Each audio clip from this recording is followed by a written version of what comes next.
जी एक इसमें एक क्वेश्चन है कि आज मालिक की कृपा के बगैर कुछ भी नहीं होना जी। पर मालिक हमारा दयावान है, दिन है रात है जी। पर अगर अच्छा है बुरा है, मालिक अगर पिता है तो इतना बुरा होने ही क्यों देता है कि इतने बुरे बुरे कर्म, मतलब इसके लिए छूट है, इसके लिए छूट दी है। दयावान है। नहीं, बड़े दयावान है, बड़े कृपालु हैं, लेकिन आप एक विचार कीजिए, अच्छे नंबर या अच्छा पद प्राप्त करने के लिए कुछ डिग्रियां रखी गई है ना, कुछ बातें रखी गई ना, तो हमारे लिए अच्छाई की सीमा रख दी गई।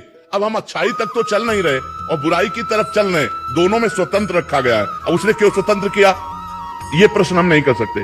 उसने दोनों के लिए तुम्हें स्वतंत्र किया है, तुम अच्छाई से अच्छाई करके उत्तम से उत्तम देवता ब्रह्मलोक तक, तपलोक, महालोक, जनलोक, सत्यलोक, वैकुंठ लोक, जहां चाहो वहां जा सकते हो। लेकिन आप क्यों बुराई की तरफ जाते हो? छूट उसने दोनों की दी है। आप बुरे से बुरा कर सकते हो, नहीं रोकेगा। आप अच्छे से अच्छा कर सकते हो, वो नहीं रोकेगा। दोनों के लिए आपको छूट दे दी गई है।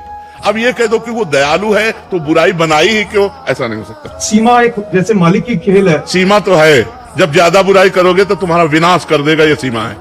किनकर काल रूप में भ्राता, वो कुसुमादपि कोमलानी और वज्रादप कठोरानी, वो कुसुम से भी कोमल है और वज्र से भी कठोर है। तो भगवान केवल दयावान ही नहीं है, भगवान काल रूप भी है, सर्व विनाशकारी भी है। आप देखो ना, क्षमा कर देते रावण को, क्षमा किया, काट के फेंक दिया।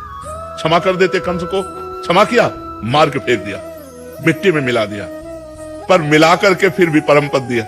इसीलिए उनको परम दयालु कहते हैं कि काट करके भी परम पद दिया। उनका कृपा का जो स्वरूप है वो दो रूप में है, एक वज्रादपि कठोराणी, वज्र से भी कठोर।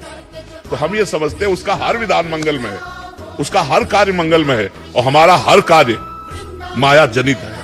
हमको होश में चलना है, नहीं हम वो विधाता। जैसे देखो, आप अच्छे कर्म करते हैं, जब हमारे बच्चे खेल में तो प्रधानमंत्री उनसे बात करते हैं, प्रधानमंत्री लेकिन वही जब गलत काम करता है तो न्यायाधीश उसे फांसी दे देता है।